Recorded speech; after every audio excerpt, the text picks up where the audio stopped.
President Trump speaks in the Oval Office of the White House during an event to honor Navajo code talkers who served in World War II. Brendan Smilovsky at Getty Images updated at 6:37 p.m.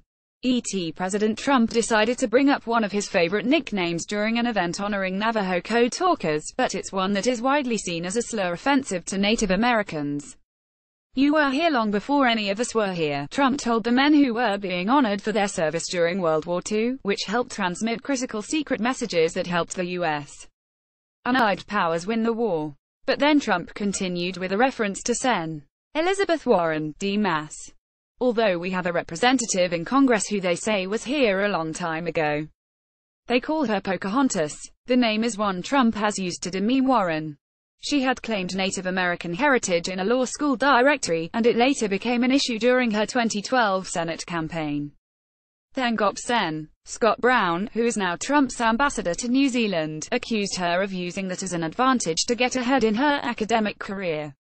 The Washington Post fact-checker found that outstanding questions about Warren's directory listing, and her relying on family law rather than official documentation to make an ethnic claim, certainly raise serious concerns about Warren's judgment. But in the debate, Brown conflated conjecture and sketchy information to make a claim not supported by the available evidence. The Post gave two Pinocchios for Brown's assertion that Warren had claimed she was Native American in applications for jobs at Harvard University and the University of Pennsylvania.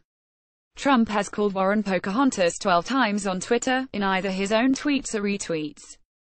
Goofy Elizabeth Warren, sometimes referred to as Pocahontas, pretended to be a Native American in order to advance her career. Very racist. Donald J. Trump at Real Donald Trump, June 11, 2016. "I hope that crooked Hillary picks Goofy Elizabeth Warren, sometimes referred to as Pocahontas, as her VP. Then we can litigate her fraud." Donald J. Trump at Real Donald Trump, July 17, 2016. He brought back the controversial term just a few weeks ago to hit Warren, who has been mentioned as a possible 2020 challenger to Trump. Pocahontas just stated that the Democrats, led by the legendary crooked Hillary Clinton, rigged the primaries. Let's go FBI Justice Department. Donald J. Trump at Real Donald Trump, November 3, 2017. White House Press Secretary Sarah Huckabee Sanders defended Trump's use of the term on Monday, saying in the daily press briefing that it wasn't the president's intent to use a racial slur. "I think what most people find offensive is Elizabeth Warren lying about her heritage," Sanders said. Warren responded on MSNBC, saying, "It is deeply unfortunate that the President of the United States cannot even make it through a ceremony honoring these heroes without having to throw out a racial slur." 3 former Navajo code talkers joined the president on Monday, including Peter MacDonald, former chairman of the Navajo Nation. MacDonald shared the Marines' history and their role in keeping communications secret during World War II. MacDonald said the 13 surviving code talkers still have one mission: to build a national Navajo Code Talker Museum. Why? Because what we do truly represents who we are as Americans. America, we know, is composed of diverse community. We have different languages, different skills, different talents, and different religion, he said. But when our way of life is threatened, freedom and liberty that we all cherished, we come together as one.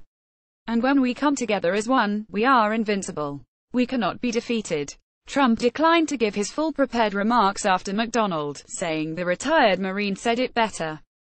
National Congress of American Indians President Jefferson Keel said in a statement that it was regrettable that Trump's use of the name Pocahontas as a slur to insult a political adversary is overshadowing the true purpose of today's White House ceremony. Native people serve in the armed forces at a higher rate than any other group in the country, and have served in every war in this nation's history, Keel, a Vietnam veteran, said.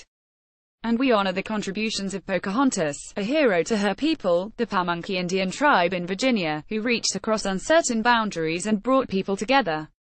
Once again, we call upon the president to refrain from using her name in a way that denigrates her legacy. It wasn't just Trump's use of Pocahontas that was seen as a major faux pas, though.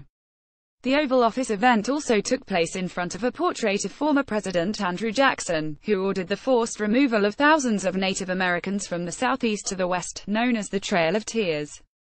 More than 4,000 Cherokee people died during the migration.